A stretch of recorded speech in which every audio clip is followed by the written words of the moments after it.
Well, I got started at IMS because I really had nothing going on for me. I didn't have a job. I wasn't in school, and I was just getting out of my other school. I knew I wanted to go into broadcasting, but I didn't want to spend too much time in college. I'd already spent about 4 years, and I was like, I really don't have that much time to just play around anymore. So I really wanted to get into the business, and I had a friend, and he went to the school, graduated, and I saw he was already in the business, and everything was happening so quickly, and I went to him, I was like, hey, how did you get started? And he said, at the time, Illinois Center for Broadcasting, and I was like, all right. So I looked into it, went on a tour, and it changed my life. It really did. From the first step I took into the place, you felt the energy in there, and so many positive vibes coming from everywhere, and that's just the first time you step into it. And then you get started into it, and you're learning from industry professionals, you're learning from some of the best to ever do it, and it's like, oh my gosh, I'm sitting here in front of people that I grew up watching, and just going through that process, man, that whole year was the time of my life. I was super duper busy, but it was so much fun. Got an internship right away, was actually in a real radio station, and I saw my dreams coming true right before my eyes. And what's awesome is that I love the school so much, I couldn't leave. Graduated, and I'm still there now. I'm working with The Edge, theedgeonair.com at the Lombard campus. I am the assistant program assistant there, and it's so much fun. It's so much fun watching these new students come in, watching the students learn, and then they're looking up to me because I'm here working at a real radio station, knowing what goes into a radio show, and their eyes and their passion, it reminds me a lot of when I was at the school and the passion that I had, and they're working hard every single day, and it just drives me, and I love seeing that, and I love giving back. And if I'm just able to be that person for them to go to just for advice or whatever they need, I'd love to be that person, and it's an absolute honor that I'm able to hold that position for them, to give them somebody to go to. I am George Norwood. I am the promotions assistant for 103.9 The Fox. I am the overnight host for Star 105.5, and I am also the assistant program director for theedgeonair.com at the Lombard campus, and I am IMS.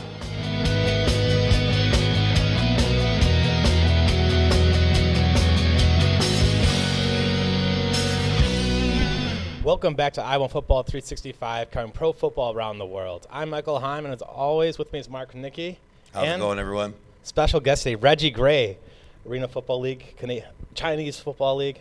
Thanks for coming on the show today. Thank you. I appreciate it. All right, we'll have to talk to him about in a few seconds. We'll be right back on I'm Football 365.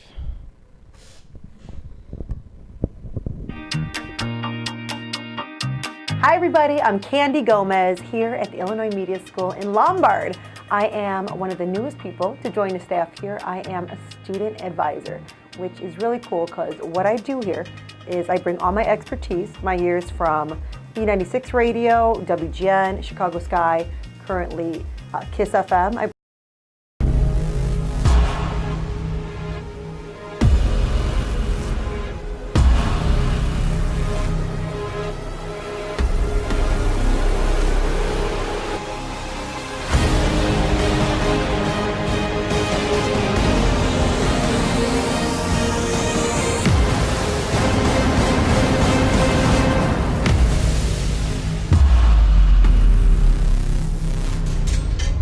We are back on I'm Football 365, and Reggie, thanks very much for coming up once again.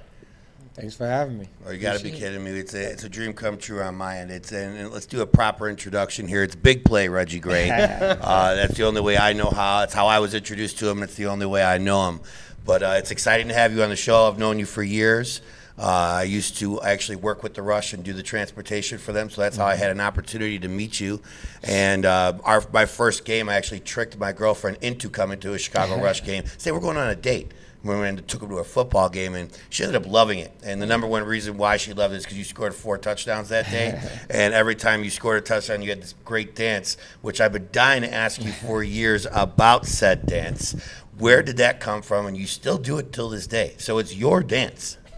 Well, it's technically my fraternity dance. Ah, okay. It's something that we do, and so I would just do it after every touchdown just to show respect and acknowledge my fraternity. Very cool. Well, that actually leads us into the whole Western University. That's where I know you played your college days, and so you had the opportunity to play in Western University, and you were here. You're Chicago born and raised, so you went to you stayed in Illinois to play your college ball. Talk to us a little bit about that experience.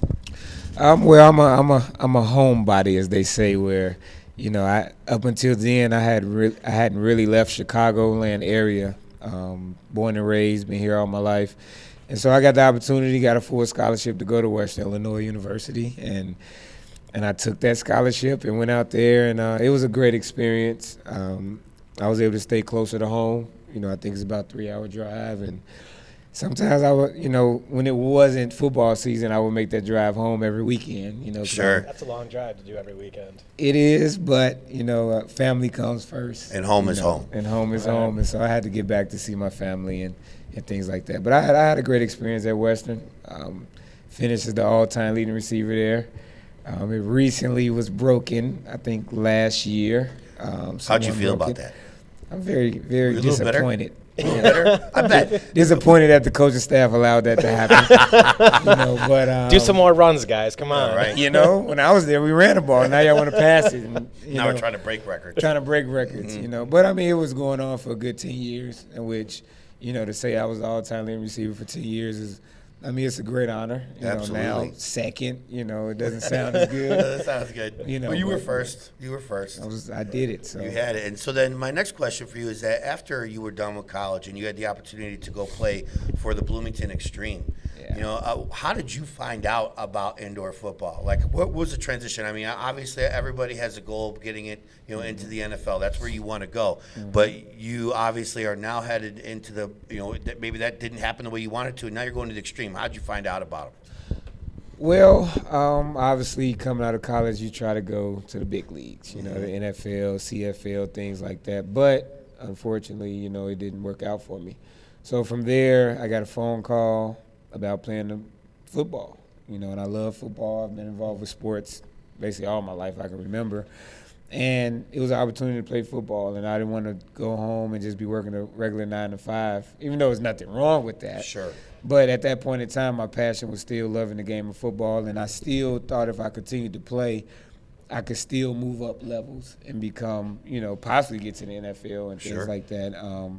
So I got a phone call from a coach named Coach Smits, Ted Smits out in Bloomington, and he said they wanted me to come out and play. Okay. The pay wasn't anything, spectacular, but it was an opportunity to continue to play the game of football and continue to, try to climb and go to another level. And so I took that opportunity, and I'm glad I did. Absolutely. And then after that, there was a pit stop with the Peoria Pirates. Is that right? Yeah. What was that? I never heard of that. You know what? I had never heard of anything dealing with arena ball in college. Okay. We had something where on our pro day, Peoria Pirates actually came up there, checking out our pro day, and everybody was kind of laughing like, what are they doing here? Mm-hmm. No one's going. AF2, what is that? I didn't realize they were part of the AF2. They're at AF2 at that point, and no one was thinking anything about it because no one really knew anything about arena ball or indoor ball at the time. But years later, I actually, back in 2008, signed with the Chicago Rushers practice squad. That's right. Okay. And so I played on that the entire year. Thought I should have been playing.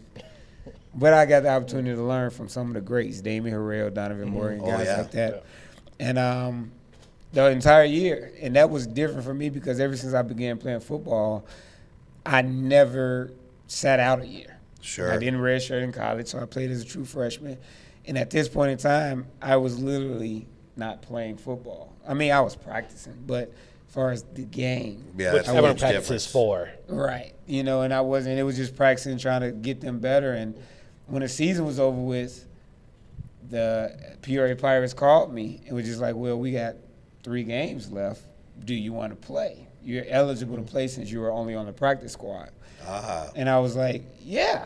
Yeah, let's go. And they said, well, if you can come out here, you can play the last 3 weeks. I couldn't make that first week, but I went down there for 2 weeks and was able to play. And And that was actually getting game experience on the AFL level. Just Wow, real okay. fast, Mark, what is the AF2? What was it?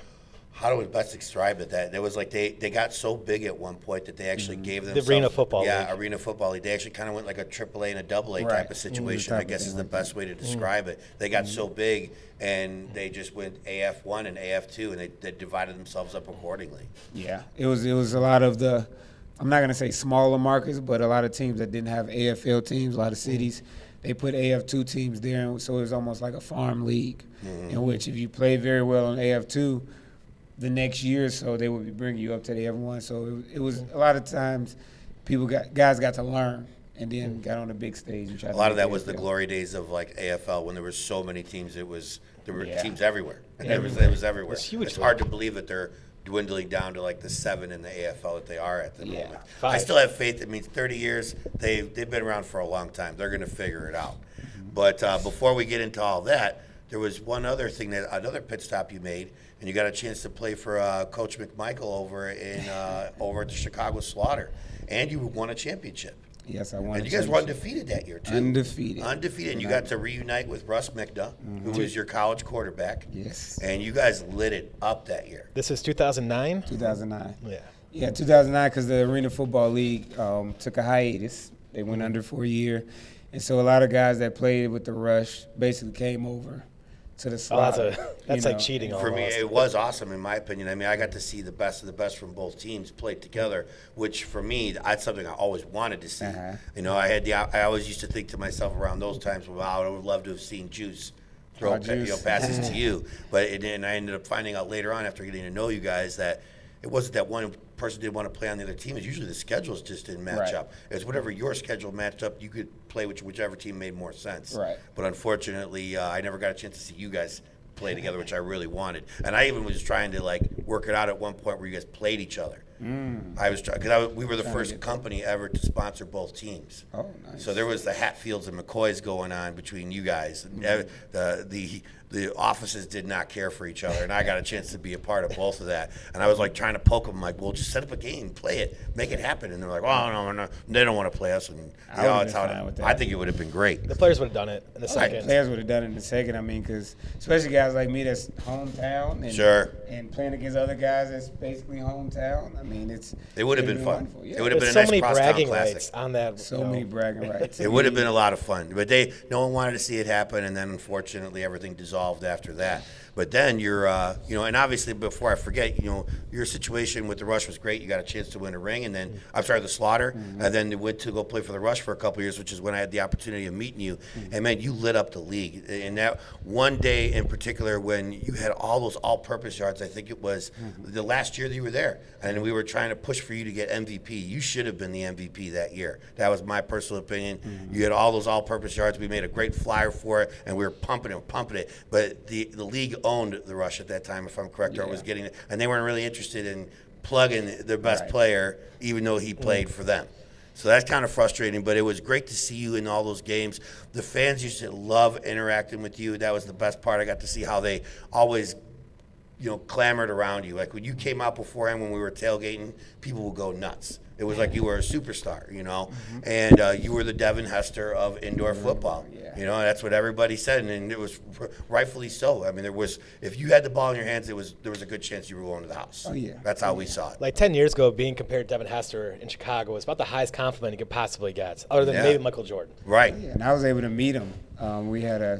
I was honored to get an award, and he was there to get an award as well. Really? And I actually got to meet him, and he's a very nice, humble guy, and family man, and it was great to get to meet him. When I was coming out of college, we was coming out the same year, Right. and that's when they told me, they said, well, the Bears need a return guy. They need a return guy when I worked out for the Bears, but when I was at home watching them draft Devin Hester, I was like, oh, I that's think it. so, yeah. That's it. There you go. So, Well, yeah, I mean, I've always said that, when I first saw you play, the first thing that came to my brain was like, are the Bears not cognizant of the fact that you are in right under their noses? I always thought you could have been a Bear like in a second if they would have just paid attention to what you were doing with the Rush. But, moving on, the Rush ended up dissolving. We had a couple of games in Rockford. That was interesting. Oh, and I'm glad I almost forgot because there's a moment in Rockford that I will never forget. you gave me my Mean Joe Green moment. And I don't know if you remember this or not, but it was during a game that we had. It was probably the last game, and you caught a pass, and then you went out of bounds. You flipped it up into the stands, and I know you didn't mean to flip it to me. I know you didn't, but it was to me. And you looked back, and I started laughing. You laughed at me too, because I know everybody around me was real salty. They're like, "Man, you already know Reggie." Right. They're like, "You should." Nice throwing you the ball too, and I'm like, "Yeah, and I'm keeping it. That's for sure." And it's right there. Oh, That's nice. the ball right there. Nice. The one you signed for me and gave to me during that game. I never forgot it. That was my Mean Joe Green moment. Neither did the 5-year-old kid sitting next to him who's crying about I was it. reaching out trying to grab it, and this is mine. Pretty much, I stiff-armed him in the face. But yeah, that's something I'll never forget. And that was and all those times I used to lead the charge for the tailgating parties. We would bring party buses out, and we would get there hours beforehand and cook all kinds of crazy food, cookies. We'd have it all. And so we were partying before the game, and then after the game, they would all come out. We would still cook and feed everybody afterwards too. I mean, it was a great time, and let alone being from Chicago and be able to play and represent my hometown. I definitely wanted to get a championship from here because, I mean, this is me. This is home. This is family.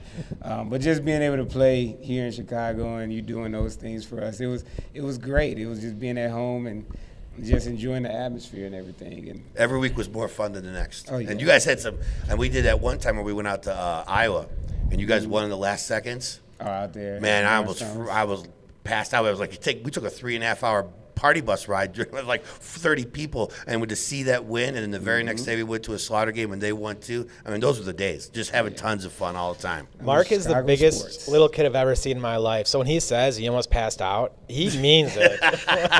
It's true. It's I can see true. he's jumping on the sidelines. I'm like, team's like, all right, Mark, calm down. I know we just won last second on there. You're scaring us.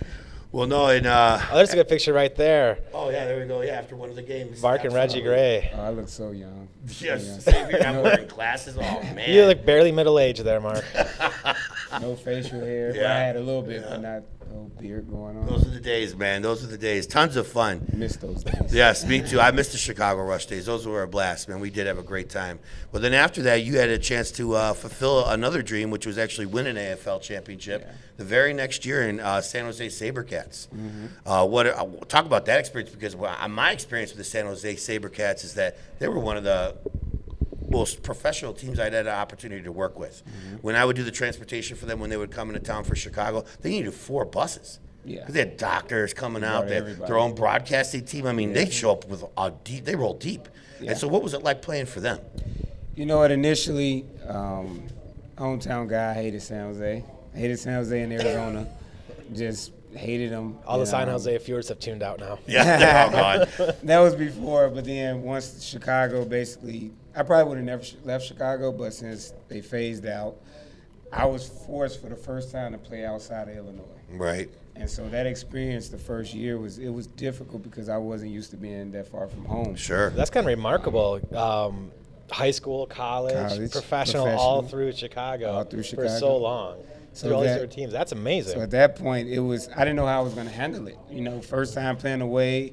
I had never been away from my family longer than 2 weeks, you know, and so I went out there and the professionalism out there was almost, I wouldn't say it's like the NFL, but the way that they carried themselves, They tried to mirror they that. tried to mirror that. And that was the most professional experience I had ever been a part, because the pay was better and they treated you like professionals. That's nice. And it was, I would say those 2 years in San Jose was in fact the best 2 years of my professional playing career. Wow. And We still obviously- cheered you on. We were watching. Oh yeah, And, Don't get me wrong. I love Chicago I know. and wanted to be in Chicago, but there it was just a different level, and I was able to finally get that ultimate goal in the AFL of winning the championship, and You were MVP of that game. I was MVP of the, Yes. of the game. Yeah, won receiver of the year. dominated. I finally was recognized for a lot of accolades that year, in which, and it became was overdue. having- Yeah. Way It's like the overdue. Oscars, they don't vote for you for too long, then they finally give Then it they to you. finally like, gave, and my collection. numbers were lower than it was when I was in Chicago. That was the crazy part. And I Yeah. noticed that too. We were all talking about that. Your numbers were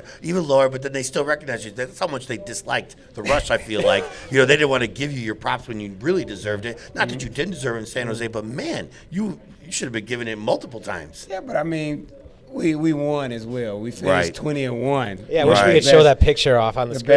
best producer. in AFL history. So I mean, that's when I realized you can put up a lot of stats, but winning trumps everything. And Absolutely. So putting up good stats and winning will get you more ahead of someone that just put up stats on a, either mediocre That's true. or a bad team. And so I'm just glad I got recognized. I was glad that I was able to win a championship, and those guys are my brothers for life. That's amazing. Yeah, I mean, and that was strange. Was it the year after the championship that they dissolved as well?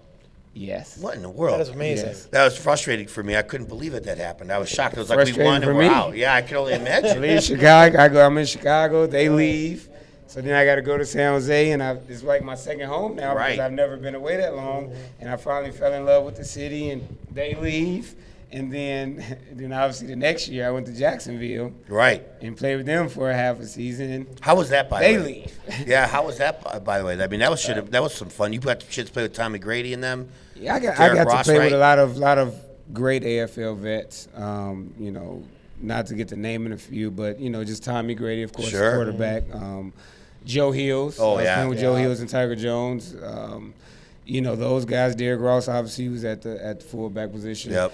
I mean, just a lot of from the skill positions, just a lot of great players. And They just won a championship in the NAL this In year. the NAL. Yeah, we had a chance to have Derek on the show a couple weeks ago. He's a blast. Super He's nice a guy. real fun Yeah. guy. Derek is a good guy. When you talk to him, you wouldn't think he was such a silly guy like Right, that. right. Derek, he really is. And Talk about celebrations. I love that lawnmower dance. oh yeah, Hilarious. He does it all the That's time. killer. That's I hated it when I played against him. Right, right, You know, right. I wanted to mimic run on the middle and just do it and kick it out the way. That would have been something. Yeah, being on that team, I mean, it was great to be able to play with type of guys like that. That was good like that. For sure. I had almost forgotten about your Jacksonville stop, and then after that it was China, right? And it was China. Yeah. Literally a month after leaving and in Jacksonville, went out to China. Now, are the rules So- 100% the same? They're the same as far as the AFL rules. Right. But the only difference is, obviously, when you're dealing with Chinese players, it's a rule that 4 American and 4 Chinese are on the field at the same time. So you can't have more or less. Well, you can actually have more China guys, I More believe. local guys than imports. I believe. No, at the time it was 4 and 4. So it Was was it? 4 and 4. That's interesting. That's kind of like almost how they do in Canada. They only allow you to Yeah, have so many so many. imports on each Yeah. team as well. But it was a blast. I mean, China was definitely a different experience. Now, I told you San Jose was my first time Yeah, leaving right. outside Illinois. Now, this is my first time leaving outside the country. Now, was Right. China a little different than San Jose? Oh, yeah. But it was, I must say, it was very professional. I mean, it was very put together. You had so many guys coming over there. But the way that they ran and the way that it was put together well. We didn't have to worry about housing, food, travel, anything. So they really everything. took care of you, make They sure you really felt took care of comfortable. you, and you were comfortable. The only difference was the language barrier. It was tough to communicate. How did the fans sometimes. take to the game? Like, what was your opinion of that? They were excited on kickoffs. Wow. When the ball was kicked, That was sweet. they were yelling, oh, screaming, and it was different compared to, obviously, they got used to the game as far as touchdowns, but they didn't really understand the game because they don't really have professional football up over there. But they were taking to it, and, at times, they just didn't understand what was going on. But, they got it over the weeks, and I hope it continued. We had an opportunity to have Amir Ishmael on the show. Amir. And he was out there too, and while he was on the show, we did a little segment of all the different celebrating that was going on. That was out there. There was some amazing celebrations. Yeah. That made those games so much more fun. I mean, I was up at 1:00 in the morning, paying attention out here, and I was trying to get other people to understand. I'm like, you don't get it. There's football happening right now, Yeah. live pro and high level football. I mean, nothing against this past year with the AFL, but I was actually more excited to watch China that first season than what I saw in the AFL this year because it was so diluted and so many people had left. Yeah, it really sounds like Marty Judge, the guy who's really doing the Chinese Real Football League, really has it down. Oh yeah, yeah. I mean, because he's an owner. He's a part ownership in Philadelphia. So therefore, he understood the game and he brought it over to China. And I mean, it was a lot of fun. And the celebration, it was almost something that it was kind of talked about. Where hey, you have the freedom to celebrate. Give these fans, and then plus as players, we wanted to give these fans an exciting show to watch. Sure. So therefore, over there, when you score a touchdown, Give me a couple of minutes. I'm about to, make sure Sure. the fans understand we just did something great. And so at this point, we're going to entertain them. So, I mean, as athletes, we're entertainers anyway. We love the game, of course, and we want to win championships. But overall, we're entertaining. Without the fans, you don't have much.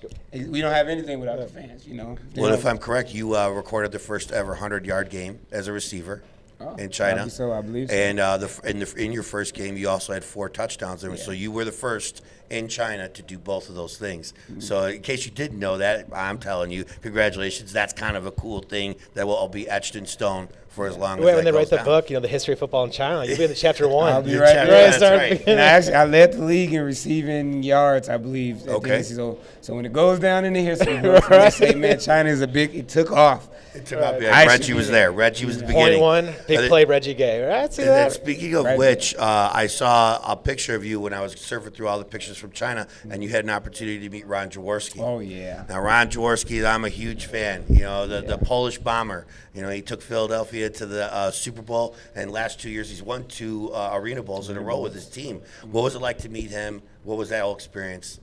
Talk to me. It was a great experience. I mean, obviously, you look at Jaws. I'm a ESPN watcher, Sports Center watcher. My TV is on ESPN 24/7. Sure. And obviously you see a great, and then plus obviously his playing days, his playing career. And so I got the opportunity to actually meet him face to face finally for the first time and actually talk. And I walked up to him and I said, "How you doing? I'm Reggie Gray." He said, "I know who you are, Reggie." And that That had to be. that was probably one of the best feelings as far as me meeting someone of that stature ever in my life, because I'm like, oh, really? Sure. Who I am. And so, he took a picture with me and everything. And I mean, I took that picture, sent it to my father, because, I know my father. Absolutely. And things like that. And I was kind of bragging, and he knew who I was. Yeah, So, right. And well-deserved. and that felt great, and obviously he knows the arena game. So Sure. just for him even being able to take notice to me when I'm playing against Philadelphia and want to destroy them every single time, just for him even taking notice who I was, that was a great experience for me. Absolutely. Well, he does happen to be a free agent this year. Maybe Philly's looking to go three-peat, and what a great way to go three-peat if they sign big play Reggie Gray. Just tossing it out there. Philadelphia's a nice city. You get the Rocky Steps. Hey, it's a nice city, but it's one of those things. Don't get me wrong, anything can happen, but. It's one of those things as a competitor, you want to beat the champion. I understand that for sure. Absolutely. And before they won the championship, I had talks and possibly going out there. And had talks. I decided to go to Jacksonville. But once they won it's just, I want to beat them. Knock them off the hill, not just climb on with them. Exactly. They're the best at this moment. The last 2 Absolutely. years, they're the best, and rightfully so. So every year, you kind of talk a lot of crap to them and, Sure. and this and that, and you want to beat them because it's Right. like, because I want to go against the best. I don't want to go against nothing less than the best, because then what is that saying about me? Well, having said that, you actually did exactly that. I mean, you took on a tall order this year by joining an expansion team. And, I was surprised. I didn't expect that to happen from you either. But you took on that role, and you guys made it to the playoffs. It didn't work out probably exactly the way you wanted to. But talk about that experience. I mean, you told us earlier you played with the creme de la creme when it came to the San Jose SaberCats. And so now we're talking about an expansion team. Towards the end of your career, what was that like? It was different. It was very different. Obviously dealing with programs that's been around for a while, everything is in order. You're not really thinking about a lot of things, where an upstart program with expansion team, everything's not there. And they started so late in which things still had to get in place. Sure. And you're dealing with an ownership group, great ownership group, Monumental, that own the Wizards and all those teams out there. And so it's like they wasn't accustomed to arena football. And so a lot of things wasn't in place. So it was like almost starting from scratch. But I took a leadership role with knowing it was going to be rough. Sure. As far as even with the team, the organization, I knew it was going to be rough. And so for me, I felt like if I can help build this program and possibly win with this program, it does a lot for my legacy. Absolutely. Instead of me, joining a team that had a lot of firepower and winning it again, I felt like in order for me to, put a staple on my legacy, if I was to go to a program that was in the beginning stages and help win a championship, then they can point and say, well, you know, he didn't have success because of somebody else. You know, Sure. he was somebody that went somewhere and won because he's just a hard worker and he's someone that wants to win and compete, and that kind of, you know, brings value. Absolutely, So absolutely. when the Chinese book's written, you'll be there, chapter 1. Baltimore is written, Baltimore Brigade. You'll be Right there, you'll be number ready. one And again. I actually, for the China, my team, I had scored the first touchdown for the team. In Baltimore,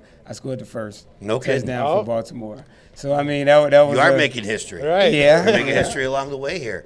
Well, no, the journey hasn't ended for you. Obviously, I saw some video recently where your son is going off and playing Oh, yeah. football now too, Oh, yeah. and I could see the smile come across your face. That's got to be huge for you. And now you're mentoring him in the game, but now you're mentoring people at Elmhurst College. Talk to us a little bit about that. You know, my receiver coach when I was with the Rush, Coach Norton, he's actually the offensive coordinator at Elmhurst. And, you know, I always wanted to coach, but I thought it may happen at the end of my playing days, you know, to go in. But I'm like, I'm going to have to start from the beginning. And I got a call from him one day, and he asked, was I interested in coaching? And, you know, I was like, yeah, but I wasn't sure how it'll work because I'm still currently playing, you know. And he was just like, well, you know, we have a wide receiver coach position open. And if you're interested, you know, I can pass your name along. And I, you know, at first the initial shock was like, yeah. And then I slept on it. And that type of opportunity, I was so excited. The very next morning I called him and told him, I said, yeah. I said, maybe I didn't sound as excited when I talked to you, but now I'm very excited. If this opportunity is there, I would love to take it because it's on the college level, for one. And Sure. plus, while I'm still playing, I'm able to get that experience. And Which not everybody gets the opportunity to do. they don't. They don't. And no matter what level it is, it's an opportunity to coach, and people listen to you. And I'm able to coach what I do. You know, it's not one thing I'm going to coach basketball where Sure. I haven't been on a professional level. This is what I do. And so that opportunity was just like to do it now, and them understanding that I still want to play, but working with me, it was That's amazing. Amazing. And now that I'm out there, it's a humbling experience because I have guys that are 17, 18, 19 years old, you know, 20, but they're listening to me for advice and they're calling me Coach Reggie, you know, and Coach Gray, you know. So I was big play Reggie Gray on the field. Now I'm Coach Reggie Gray. you know, and it's just a humbling experience. And at times I want to be out there myself, you know, I'm because sure. I still want to play. But when I tell the guy how to run a certain route and he does, and he has so much success, and the looks on their faces like, that worked, coach. You know, that was great. And it does something to me because it's like, man, I just passed on some knowledge to him that he didn't know. He's very receptive with it compared to like a young guy in the arena where you try to teach them something and they already I already know everything, Reggie. you Yeah, know? I'm the And man. so these guys, they're even the guys, the veterans, they're welcoming me with open arms and they're listening. That's wonderful. And as a segue to that, we're actually one of our, you know, I'm working with the Chicago Chaos as well, and they're a minor league football team. And we had Matt Brockman, Yeah, who Matt. came out of Montini High School and played for us for a year and ended up winning the MVP in our championship game. And now you're getting an opportunity to coach him, and we're looking forward to talking to him. He's going to be our next guest on the show today. But you know, any dirt on him that you can give me right now, because that would be awesome. Any dirt on that? That we can put on air right now. Yeah. Nah, just Matt's kidding. a good Matt's guy. a great kid. Matt actually reached out to me in 2016, I believe, and you know he had some eligibility left, you know, and he reached out to me to try to see if I, you know, knew a few coaches on the collegiate range because he wanted to play, you know, and I knew he was involved playing in an indoor game and things like that, and unfortunately at that point in time I really didn't have any connects or anything like that, but and then as soon as I got this job from Elmhurst, Matt reached out to me again, and he was so excited. The fact that he followed me in my arena career, and then the fact that I was going to be able to coach him, he was so excited, and that excited me because, you know, it was just like, you know, I didn't think much of it. You know, I'm an arena football player, Sure. but it showed me like guys actually do look up to me in the Chicagoland area. It's truth. And that's a humbling experience itself, you know. So Matt reached out and he's like, I can't wait to work with you, coach. And Matt's been nothing but great. You know, when I talked to Matt, you know, obviously Matt, he's a very big time player over there at Elmhurst, and for him to listen to me, you know, and when I was going there, the coach said, "Oh, Matt Brockman, he shouldn't even be here. He's so great," you know. And for him to be listening to me and want some advice, you know, I just sat down and talked to him for post-foot, you know, college and everything, but. You know, that's just something that's just great, and it excites me it makes me want to continue to coach these type of players and get them to reach their higher level and get them to understand, like, the NFL is not the last stop. You know, Right. it's other opportunities if you keep working hard, you know, and don't think anything is given to you, but you keep working hard, that you can possibly continue your football career. And I've made pretty good money in arena football. Absolutely. In which, you know, it's nothing but a blessing. Nothing but a Sure. blessing. And I got another question for you. I know we've talked about this in years past. You know, you play in a game that's very similar to our friends up north. And, you know, forward motion is nothing new to you. Is there, if that call ever came, you know, now that I know about your homebody experience with being wanting to stay in Chicago, Canada's not coming to you. No Montreal. You know, is it something you'd ever consider? I mean, because you play that kind of game. I feel like that would translate very well up there. Is it something you'd ever want to do? I actually had an opportunity coming out of college. They were looking at me, but, you know, my agent thought it was best that we just focus on the NFL. And so when that was all said and done, you know, they had all their people and basically an opportunity to pass me by.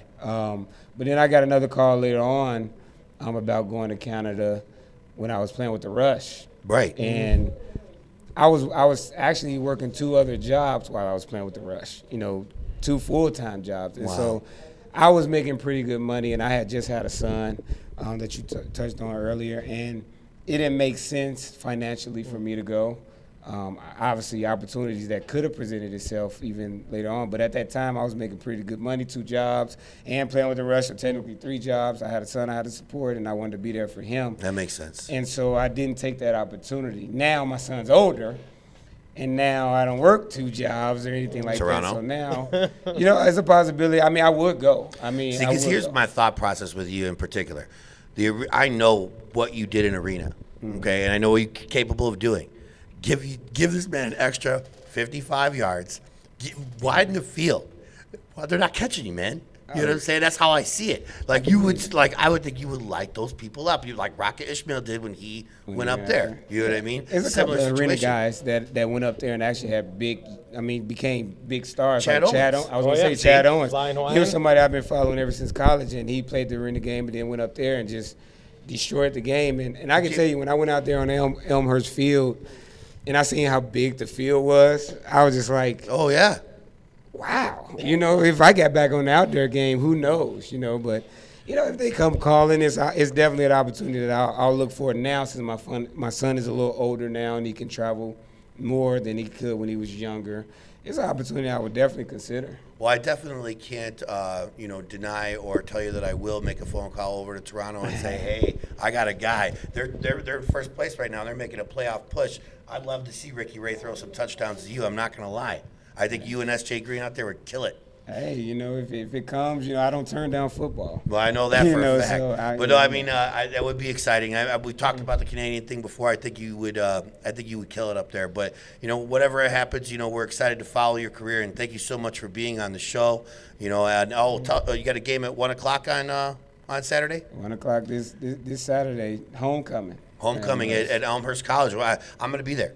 I'm coming. Come on through. I'm coming through. We'll You get to see. see me out there with headsets on. It'll be coaching guys up. different. I love that. I'll be there for sure, and we'll Coach do a Gray. little Facebook live coverage from I Want Football 365. And like again, Reggie, it's always a pleasure to see you, and thank you again for being on the show, I my man. appreciate you guys for having me. Oh, thank you very much. Really appreciate it. Well, we're going to take a short break here at Out Football 365, but we'll be right back with Matt Brockman.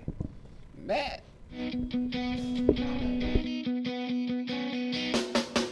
I got started at IMS. I think I heard a radio commercial.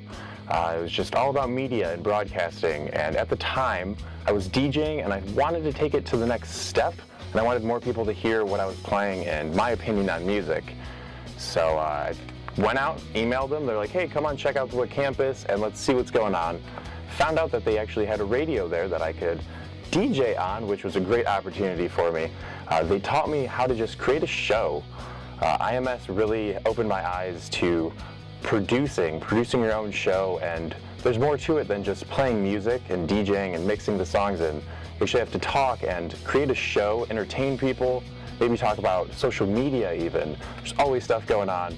IMS really helped me open my eyes to what a radio show is and how to promote myself. So all the teachers actually work in the industry, and They have so many contacts, so many things that you need to know that you just got to get out of them. They're always open to talking, always open to giving you information, letting you know what you need to do to get to the next step. Being one of the students, I thought one of the best things for me was how creative everyone was.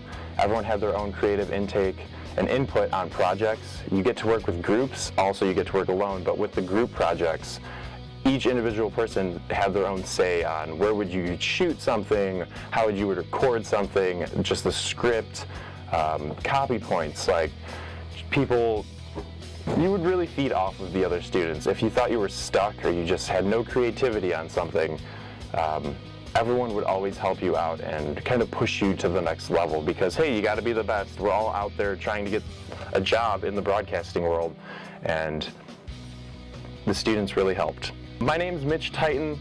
I work promotions at Star 105.5. I went to the Lombard campus, and I am IMS.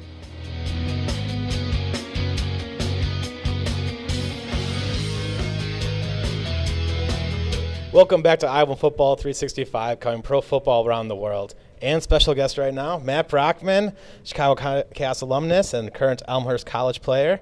Thank you very much for coming on the show. Appreciate it. No problem. Thank you, Mike and Mark, for having me. I appreciate it. You got to be kidding me, man. We've been friends for too long. I've had the opportunity of watching you grow as a player, so it was only right for you to come on the show. You are one of the great stories of the Chicago Chaos alumni. You took full advantage of the opportunity in front of you. But before we go back and talk about that, let's let people know where you came from. I mean, you originally, how we met, you were at Montini High School. Yeah, just came out, was playing basketball at Elmhurst, actually, and then, I don't know, had one of the guys recruit me at one time and just asked me to come out, you know what I'm saying? And from then on, I just decided, I missed football way too much and had to get back involved with it. Well, if I'm correct, the legend or the story goes that Jarrell Johnson met you at Top Golf. He did. So way to go on the player personnel scenario. We'll recruit you anywhere, and we're not afraid to get you at Top Golf while you're swinging a club and ask you to play football. Definitely not. So that was obviously a gamble that really worked in our favor. I remember having the opportunity of seeing you getting warmed up, and you introduced yourself to me. And you're like, I just wanted to meet you. I'm like, okay. I'm like, all right, great. Thanks, man. I appreciate it. And then you were like, well, everyone else knows who you are, but I know who you were. I'm like, well, I was like, great. Good luck. Keep it up to good work. I'm like, I'm in charge of marketing and promotion. Just win a game, man. That's all I cared about. And then it was after that I really took notice because you made me take notice. You were Anthony Ionati's sort of like the how can I put it? If he wanted to get something done, he went to you. Yeah. And that's the best way I can put it. If there was a play that needed to be done, he was finding you across the middle, and then you were taking it to the house, and everybody's mouths would be dropped. An 18-year-old lit up the league the first year that we went into 11-man football. Yeah, most safety valves are the running back, the 5-yard flat pass, not going down the field, Right. touchdown any chance. And, he wore the number 89, which reminded me of, being Mike Dickup from being a Bears fan. I was like, yeah, he this looks so young number there. perfect for him. Yeah, look at it. So young there. Yeah. Chicago Chaos. That's man. right after high school, I was a little And guy. for those of you who don't know, the Chaos are a minor league football team here in the Chicagoland area, and when you play for us, you don't get paid. So you didn't lose your eligibility, and you were able to play for us, continue to stay fresh when it came to football, and the Illinois Media School broadcast the games. It gave you the opportunity to, get film on yourself. And so now other people had a chance to pay attention to you, and you were able to send film out to people and say, hey, this is what I'm all about, and are you interested? So we were happy to be able to give that platform. Between yourself and Anthony, you guys are the Kurt Warners of our team who actually took advantage of the situation the way it's supposed to be taken advantage of. No, definitely, and I agree with that. I was just talking to Ryan in there about that. The film that the Illinois Broadcasting School had for me and for other players between slow-mos and replays and even the announcing, it was unreal. It made you feel like you're playing more than just semi-professional football. Absolutely. You know what I mean? And we did. The atmosphere for that year was such a blast. It was a good time. The championship game was at Horlick Field, historic Horlick Field, which has been around for almost 90 some odd years. Yeah, that was something. And then for the bombs that were being thrown your way, and then you were catching them right out of the air and grabbing them, and then they gave you the MVP of the championship game. I mean, take me back to that moment. How did that feel for you? That was surreal. I mean, I never got an MVP award. I was never really all conference. I was always just a role player. So then to come out to the Chaos and do what I did, it felt great. I loved being that go-to guy, you know what I mean? And then in the championship game, I didn't really know what to expect. I mean, being that young, going into the game, I was just like, I'm going to play football. I'm going to do my job. And then at the end, that's how it turned out. So, what made the difference for you? Because you said you weren't there to go-to guy until the Chaos. What changed? The mindset or what? I think it was the coaches, and then I just kind of got to develop my own game because there was less individual coaching, you could say. So it was just more me using my football knowledge and playing to the best of my ability to take advantage of it and become that guy. So you felt the flow, you think? Yeah, definitely felt the flow. I think that just growing up a little bit and being a little bit older, I was able to develop into my body and be able to take full advantage of my height. And how tall are you? Because you're 6'3". squinting down right now. Yeah, I know. And then you do this. Stay up straight. Your mom's watching. So many grandmothers right now. Matthew, we told you before. No, yeah, 6'3" and 245 right now. It's nice. I got moved from receiver to tight end, but I'm still able to move out in the slot and move around at Elmhurst, which is really nice. And they've allowed me to take the game that I have from Chaos, but use it in a more beneficial way for a guy my size. So you can still run the wide receiver routes. You have all that skill set, Yep. which is pretty hard to get at tight end. Right. So how was learning blocking? Oh, I mean, I liked blocking the smaller guys on the outside. It wasn't an issue for him when he was with us. I mean, he was a great blocker when he was on our team. Yeah, from high school, I mean, they used me a lot. Was playing a little bit of tight end, but mostly blocking for guys running bubbles and whatnot. So going against smaller guys was always really nice. But then playing tight end and having to go against guys that are my size and or bigger, it's defensive ends a little. Oh yeah, it's a lot more fun. But I like getting matchups with linebackers and then people missing me down the middle. So it's I have no complaints with that. Yeah, a linebacker and a guy 6'3", your speed, and that could not be fun. No, it's not, and that's why I think a lot of guys underestimate me being a bigger guy and whatnot. But they learn real quick, and a lot of guys give me a lot of respect, so I have no complaints with that. Yeah, after the first quarter, they go back a couple more yards. Yeah, the cushion gets bigger. Yeah, it's nice. Well, I also want to scale back for a second because after your first year with the Cast, you went off and did something that most people don't do, and you went and trained with the pros at All Pro up in Gurnee with Adrian Peterson, Jason McKee, and Alex Brown. And so you had aspirations and dreams of wanting to take this to the, as far as you could take it, and what better way to do it than learn from people who've already been there? No, that was huge. I mean, and you were there in solid training regimen. I mean, I thought I knew how to prepare for football and how to train by myself, but that was something completely different. I mean, really pushing yourself and working on the fundamentals, things that you wouldn't do by yourself per se, and them just harping on it and making you a better football player. I mean, I wouldn't have been able to compete with some of the guys that I did if I didn't have that. And I think it's important because you get to learn that winning mentality from them. And then it translated. I saw immediately how it translated the very next year. I mean, your form was different. The way you were going about approaching the game was different. And it showed in all, your concentration to continue to keep catching touchdowns, like that one touchdown you got to win the game against the Cowboys. Yeah. That was great stuff. I mean, and it was all preparation. The work that you put in the offseason is what made that possible. Oh, yeah, and them just always instilling, just never quit and keep believing in yourself, and that's probably the biggest thing that I can say is, go out every game and think that you're the best player on the field, and whether or not you say it or show it, just always have faith in yourself, and it will always work out for you. Absolutely. And what do you have to say for obviously you had an opportunity out of high school not to go directly to college like some people do. So you got a chance to use the Cast as a springboard for your career. What would you say to other people coming out of high school or finishing college and that still want to continue on their football career? What would you say to them about the Cast? I'd say if you're interested at all and continue your love to play football, why not do it? And it can always turn into something else, or you can always just use it as a way to have fun and play football with your friends. There's no, like our coaches say, there's no really any pickup football leagues. Even semi-pro, there's a lot of great talent, and that's what I don't think people really understand all the time is that, even the size of guys, you're playing against fully grown men. Even if they're not the fastest as some college athletes, all these guys are big people, you know That's what right. I'm saying? So I would tell people that are coming out of high school, if you're interested in all, go for it and see where it takes you. And if not, and if it's not for you, I mean, you can always go back to doing what you're doing before. Absolutely. Well, you got a big game coming up this Saturday, homecoming for Elmhurst College. How you feeling about the game so far? I'm pretty excited. We've had a really great week of practice, and our coaches have been pushing us really hard. I mean, pushing me extra hard, trying to get the leaders to step up more and to just do their role, you know what I'm saying, and just to make sure the younger guys are bought in and whatnot. And it's been a great time. And having Coach Reggie Gray and some of the experience we have on the coaching staff it's unbelievable. It's really cool. Who are you playing excited. this I'm week? going to be Augustana College. Augustana? What's your 3 keys for this week to win? For your position? For my position, block well, catch well, and run well. Those are the 3 things. You do those. We heard it here first. We know what he needs to do, and I'm sure you'll get that done. But I'm actually going to be coming to catch my first game. Oh, really? I'll be there on Saturday, Awesome. sir. I'm No excited. pressure whatsoever. No, I only always. expect 3 touchdowns. Mark's my good luck charm. So. And there's only 2 you get deleted from all the history of the Chicago Chaos. Everyone's edited out of the team No, I'm photo. excited, man, to come out and finally get a chance to see you play live. And then afterwards, I'm going to be heading up north for the All-Star game. If you care to join me, you're welcome to do so. Yeah, I'll actually have to check in. I totally forgot that it was homecoming too. Oh. But I would love to do that. I mean, there's a lot of great players there, and I think that It's gonna some be people fun. It's should gonna be a really- fun game to watch. Yeah, Saturday's gonna be a great day for football. Yes, so. absolutely, all across the board. So I get football all day. I'm lucky. I get to go to see 3 football games in one day. That's a dream come Yeah, true no, for I me. want football That's 365. right. Gotta have it, right? Yeah, You 24/7. can't Now we're lack going to on add it. that to Yeah, the whole exactly. name too.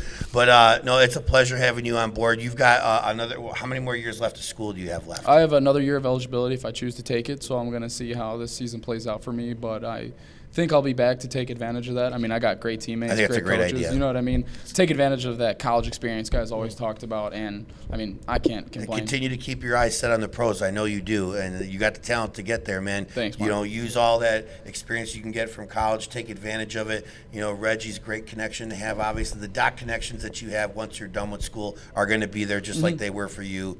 You know, before you started school. So I'm real excited for you, man. Your career is going to continue to go on, and you'll be on the show again in a different facet. I hope so. Potentially with another team when you go pro, and we'll be having conversations like this again in the near future. Yeah, that's what I'm planning. Well, let's talk before we let you go. Tomorrow's a big game. I don't know if people know this, but there's a Packers game on tomorrow. Yeah. So, man, if you just had a gut feeling who's going to win tomorrow's game, who would you go with? I got to say the Packers. Yeah, I'm that seems like Packers fan, a great decision. I am totally unbiased myself, obviously. What about you, Mark? Well, if I could use colorful metaphors right now to explain how I feel about sitting next to 2 Packer fans, I would let you know all about it.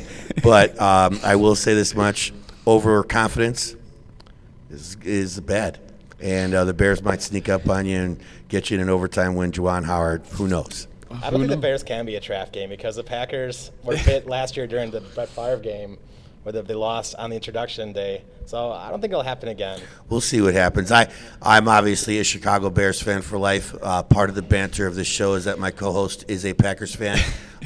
He is still my friend, though. It's okay. Even though he's special. And Matt, you know, that was one of the only things I didn't understand about him when I first met him. I mean, he told me I'm a Packer fan, and I looked at him like a dog that heard a funny noise. I'm like, aren't you from here? And he's like, yeah. I'm like, we'll just let this go. I mean, I get it, the allure of winning all these championships and having great quarterbacks all the damn time. It must be a lot of fun. Well, let's ask the audience. Audience, who do you think is going to win? Blue Jays. We got 7 people said Packers out of 2 people. We'll see what happens. And 1 for Blue Jays. Thank you, producer. Sweet. There we It's go. hard. It's hard Thank you. for me to pick against the Packers. I'm not going to lie, because they're a good team. It's hard to bet against Aaron Rodgers. I put Exactly. Aaron Rodgers almost on any team, and it's hard to bet against that guy. But I will go against the grain, of course, because I cannot say the Packers will win. The Bears will win. They will find a way. I don't know how. Something's going to happen. I don't wish harm on anyone, but You could maybe have Rodgers the goes entire down. offensive line out for the Bears, only starting 6 people. You'd be like, Tariq Cohen's like worth 7 people right there. That's probably put him on defense. We'll we're good. see. We'll see what happens. I'm not convinced that the Packers are all that this year. I think they got some holes that can be exploited. So we'll see. Well, they're tackles. They're the backup tackle. Balaga's out. And, Balaga's out. Bakhtiari is I can't say his name right now. He's rehabbing. He was limited practice, and then they got Murphy to fill in as a backup tackle. He's in IR right now, and then Spriggs, who is a backup guard, is on IR right now. So I it's mean, just, Bears lost a lot of people too, so I don't know exactly how this is all going to work yeah, out no in one the to end. throw to. You gotta Yeah, I don't know how you it's gotta going give to go Rodgers down. some credit with the guys that he's working with on offense. Well, I mean, Ty Montgomery, a guy that plays receiver, comes Yeah. in and is now I playing always running give him back. credit because he really doesn't have much to work with usually. He gets the best out of people. He's Oh, kind of yes, like the LeBron definitely. James of football. He knows how to get everybody get involved, and he makes people better than they really Oh are. yeah, as far find as I'm success, concerned. man. You find success, definitely. Well, I don't know if we got a little bit more time here. We could cut to a commercial break, or we could just go right into a segment, and I could keep you here and educate you. Oh, in that case, cut it. No, it's- I think we're going to keep him here and educate him. Well, our goal is we have a new segment that we're going to start doing once a show, and it's basically about Chicago football history. And I'm excited to talk about it. This is going to be just strictly an intro in it. You know, most people don't know this, but the Bears are on the verge of, being 100 years old. And prior to that, there was also the Chicago Cardinals were here. And before they were the St. Louis, before they were Arizona, the Cardinals were here for about 60 years, and they won a championship in 1947, and most people don't even know that. And another interesting fact is that the Bears actually played the first ever indoor football game in Chicago Stadium because it was too cold to play at Wrigley. So and they won the first game, and they called it the cigar box game because it wasn't a normal field. They actually you can look used at on the screen right there now. it is right there. The hockey That's- boards. How amazing is that? They That's played the really first cool. ever arena football That's game, what I I was guess just you about could to say, say. yeah. And they played with shorter fields and everything. So it's pretty remarkable. And then And real Bears. yeah, and the Bears. Yeah, real Bears too. So, and then after that, the 70s came along with the World Football League, and we had the Chicago Fire. And most people don't even remember that team. Now it's a soccer team here in Chicago, but the Fire were here, and it was exciting, and people loved coming out to the games. And a lot of they were trying to merge, believe it or not. A lot of those teams wanted to become a part of the NFL, but they just didn't. It didn't work out that way. They ended up dissolving and spending too much money. And before the Fire went away, they actually changed their name to the Chicago Wind. Wins. Wins, even Chicago worse. Winds? Yeah, that'd be the worst Definitely name. by far one of the worst names in Chicago football history. But yeah, it was a short-lived league, but a lot of people had fun in the World Football League. And then you move couple of years forward to the USFL, and we had the Chicago Blitz here in 1983, and we had Doug Plank on that team, and he was number 46, which is kind of where the Chicago Bears 46 defense comes from. And for you young people, that was the 80s Bears. Yes, that was the 80s Bears. Yes. These new millennials. Yes, who not everybody's knows? aware that even happened. But we had the USFL, and Chicago Blitz was here, and people were excited about football. And then, unfortunately, the USFL made a terrible move, Donald Trump, to move the team to fall instead of the spring. And they tried to directly compete with the NFL, and it didn't work out. And they sued the NFL for monopolizing the market. And won. And they won. And How much did they win? $1. The NFL was told to write a check for the dollar amount which they thought the USFL was worth. And so they're like, $1. And sent it on their way. Needless to say, some people might believe that's why some of the bantering is going back and forth between him and the NFL, because he still is upset that he didn't get the New Jersey Generals, which is his team, into the NFL. But I digress. We are talking about Chicago here. So the Blitz had their quick stint in the USFL, and then we moved on to the Arena Football League. Actually started in 1989, and we had the Chicago Bruisers. That's actually who the first team ever was. And a part owner of that was Walter Payton. Really? He was a huge fan of arena football and was wanting it to grow and continue on. Eventually, they turned into the Chicago Rush. Can you which we imagine all Walter know. Payton indoor? Because if you did hit him, he just carried you to the end zone. It's only Right. 30 yards away. I can just walk with 6 guys on him. He has I no could only problem. imagine what it would. I never thought about that. Someone like him in indoor football would be remarkable because he could have played quarterback. I mean, he actually did play quarterback for the Bears a couple of times. Catch his own pass a few Yeah, times. that's what he used to do for the Bears. He would throw it up high and then just run under it and go get it. But yeah, those were extremely interesting times when the Arena Football League first came into play. And then in the early 2000s, we had the XFL with the Chicago Enforcers. And talk about all the different things that happened there. There was the rules, the excitement of it being like a WWF or E event, whichever one you're familiar with. So I remember my parents watched it. So they're big Packer fans, so watch football's not out of the ordinary. But it was spring ball. And we were it had like 16 million people watching that game, first one. Then week 2 was like 8 million. Then it was like 2 million. Oh, yeah. But it had so much fun, like fanfare. No kickoff. You had to run to the ball and tackle each other to get possession of Really? it. Yeah, there's Oh, strange rules. And on top of it, if you had a nickname, they let you put it on your jersey. So there was the famous guy who wrote "He Hate Me" Yeah, he because hate he didn't me. get into the NFL. And he became one of the most famous players out of the XFL of all time. Okay. And so, again, that was a spring football league that didn't work out too well. But we had a team here called the Chicago Enforcers. Was it Dick Butkus part of that Yeah, one? Dick Butkus was the coach. Oh, the really? coach of that team. And that was pretty remarkable if you think about it, to get him. And they had a lot of big names that were playing for the XFL and were coaching and so on. So, again, that only lasted for a short period of time. This is the whole Chicago experience. And then we had the Chicago Slaughter. And, again, I go back, and if it wasn't for the wins, the Slaughter would be the worst name in football history. How's Slaughter the worst name? I just don't care for it. I just thought like their name, like the street that they were on, and by the Sears Center was called Columbine. And they actually, and Hoffman Estates said, we're going to change. Yeah, people are going, let's go watch the Slaughter on Columbine Avenue, everyone. It'll be a great time. Bring your mom and dad. No, makes it was more terrible. sense. And Hoffman Estates actually changed the name of the street, and they encouraged Chicago Slaughter to change their name, but the Slaughter didn't budge.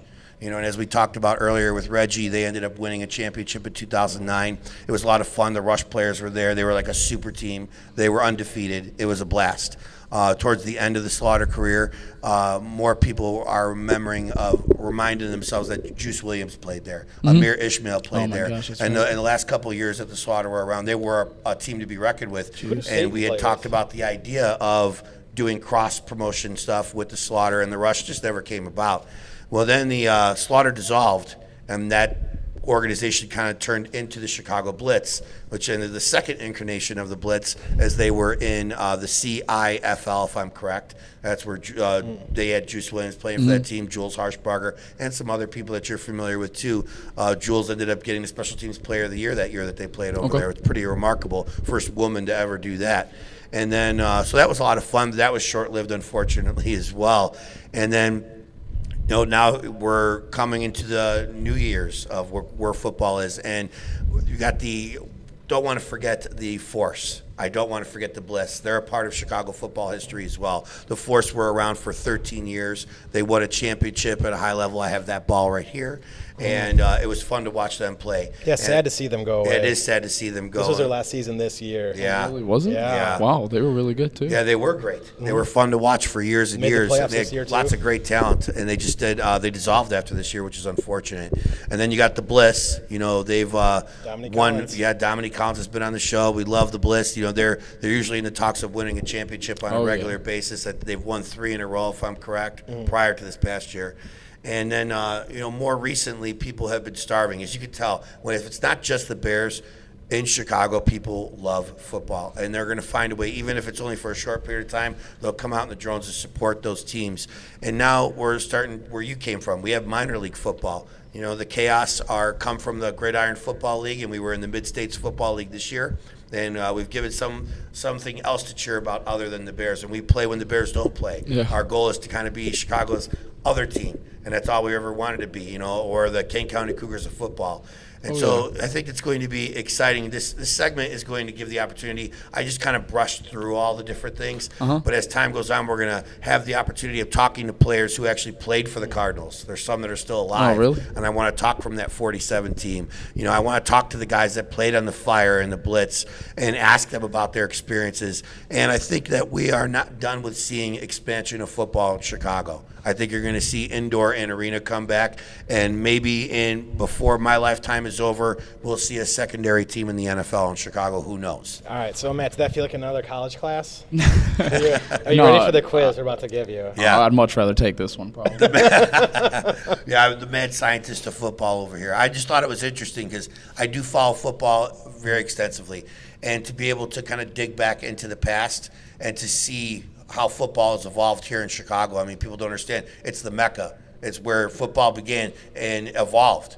It just didn't stay stagnant. We were the ones that got Red Grange here and kept football alive. If it wasn't for the Bears and Red Grange, there really wouldn't be an NFL till this day, and people don't understand that. So I think it's a lot of exciting stuff that's going to happen. And I want to continue to do this segment and bring on guests and teach people about the Chicago history of football. And there will be a segment that we will do in the future for, Wisconsin football as well. I've already talked to Michael about it. Although I do not like the Packers, I definitely respect the football that they've had over the years, and they've done. They have a great success. I tip my hat to them. Doesn't mean I have to like it. Well, here's an interesting fact. After all the years the Bears have played the Packers, they're tied. 94 wins, 94 losses, and 6 ties.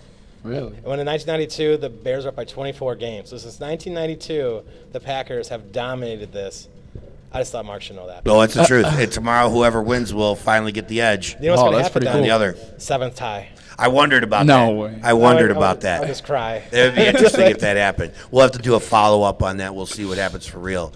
But no, I hope you guys enjoyed that little segment with Chicago history. I'm enjoying doing the research on it and finding out more information. And I think it can only you gotta know, in order to know where you're going, you gotta know where you've been. Exactly. I think that's a big part of it. I'm just going way back because I don't want people to forget about the rich history of Chicago football that we have here. No, football's been here a while, and it definitely should be talked about. And it's a big part of Chicago, just like you said. And there's been a past, but I definitely believe there's a good future with it.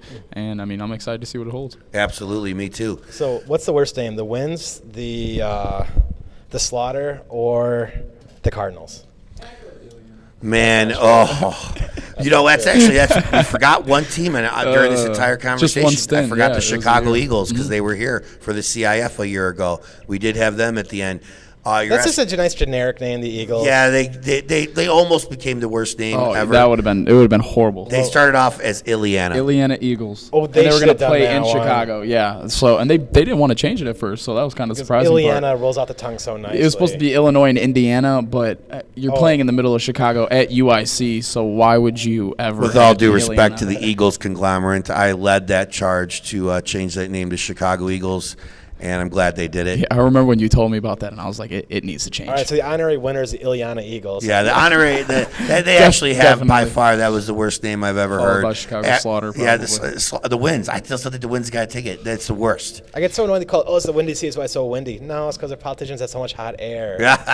It's No, not the actual winds. I still think, yeah, you're right. I think the Winds take the cake as being the worst. But if we did have to go with Ileana Eagles, I think they would be first. But they're not considered Chicago until they became Chicago. So I can't really put them in as the But worst they name. still count. They became Chicago. They count. Yeah, I guess the Decatur Bears became the Chicago Bears, so you're right. Right, well, Bears don't count then Chicago football. I feel better now. Well, I don't know. Again, I still think the Winds are the worst name that we've ever had. What do But you again, I think, give them credit for trying. Probably, especially because they're called the Winds instead of Chicago Wind. Yeah, like, is it wind earlier? Too many wins at once? I don't know. I would love to have been a fly on the wall for that meeting. All right, hey, listen. Chicago Fire is not going to work out for us, guys. We're going to have to come up with a name that makes a little more sense for Chicago. But we still want to be intimidating. We still want Yeah, to we still want to be show intimidating. power. Wins. I mean, And then silence. Brilliant. That's It's what we're going to go we're with. ninjas of the weather. We're silence. You don't see us coming. We're everywhere. So there, and we'll dig in more deep into that. I'm looking forward to doing that Chicago segment on the World Football League Well, because that's that gonna- was a fun time. We're gonna get like one of the great people of the Chicago Winds come on. They'll be really nice and be like, "Well, let's hear all the jerk things you said about our name." And here's all the reasons why it's a great name. I want to hear about what he heard about when that first came out and playing for that. Yeah, So, you know I'm what I mean? curious on what they thought. Like, what did you think about when they changed the name from the Fire to the Winds? How did you guys embrace that game? Did that work out well for you? I don't think I so. wanted the soccer fire. Like, man, we had the fire. They also have the wind too. That was a great one. Which one should we go with? Yeah, that's what they should have done. Producer Earth. says Earth, Wind, and Fire. Earth. I'm good with that. Nice to chime in from Ryan Fahey, the producer of the show. We appreciate If that. you ever see me looking off screen and laughing, it's because I'm laughing with or at Ryan Fahey. Yes, if you ever see us laughing uncontrollably, it's typically with at Ryan, like you said. But no, this has been a great show for us. It was a pleasure giving the opportunity to talk to Reggie Gray. We're not even done. Well, actually, we got more to talk about. I almost forgot. So we are going to take a short break, I believe. Thank You're you. welcome to stick around if you want to talk to us about a little bit of Canada. I will let you know. I actually have some homework. Well, unfortunately, get out of here. Homework excuse. Homework is more important than talking football with us. See, you can tell it's not true right there. We'll be back in a minute. Iowa Football 365, covering pro football around the world. Matthew, thank you very much. Really appreciate it. Thank you, Mike. Thanks again, brother. I appreciate Mark. it. Okay, good luck tomorrow, this weekend. Thursday. Saturday. Tomorrow's the Bears game. Saturday's Tomorrow's your game. Thursday, so the Bears and Packers play tomorrow, and then on Saturday we play. Thanks All for right. breaking that down also. No, We no need problem. the Yeah, help. We need That's the what help we need. there. Everyone knows There's too much football going around. Right. We need help organizing. We're very old compared to you, so things go quickly. All right, we will take that break now for real on Iowa Football 365. How did I hear about IMS? Well, it was about 16 years ago, and I was doing college radio just for fun. Had no purpose whatsoever until a buddy of mine, Dave Durov, who signed up for classes that same time I was there, told me about IMS, and I signed up. And before you know it, I was going to school, learning about radio, learning about TV, and I realized, hey, I can actually do this for a living. So 9 months later, I graduated. What do I think about my time at IMS? It was a lot of fun. I mean, there was learning involved, but it was good learning. I didn't feel like I was going to school. I felt like I was having a good time. The classmates were great. We had a good time in group projects.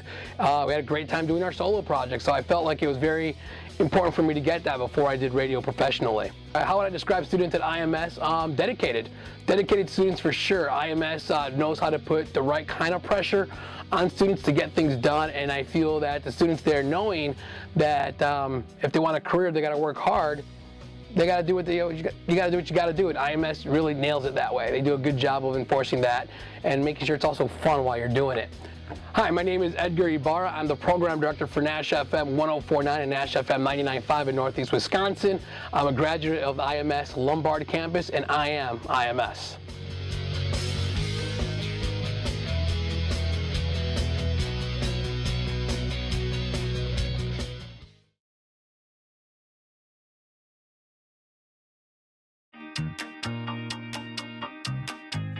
I got started at IMS here as an instructor a couple years back after I'd heard a couple of people I worked with were also instructors here.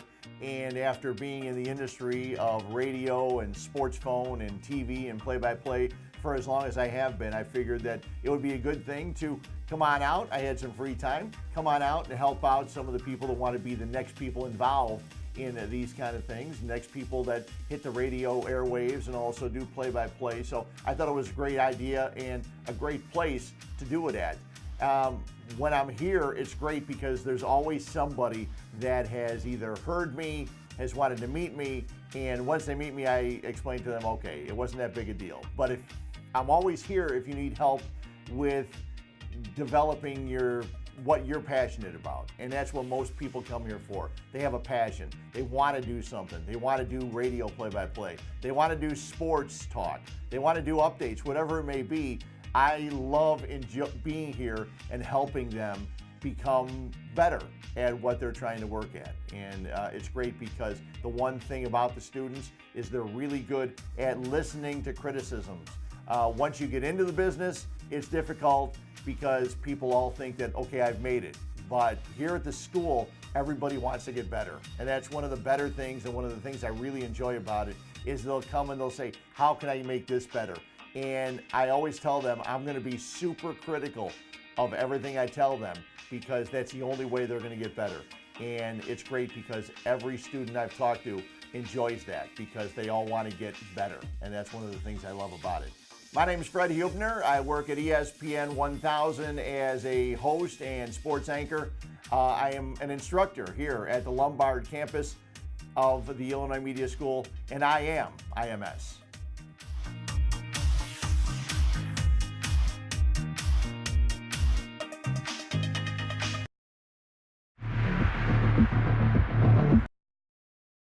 Start with a thought. Think. Work with the client. Brainstorm. Brainstorm some more. Break? No, not enough time. More ideas. More designs.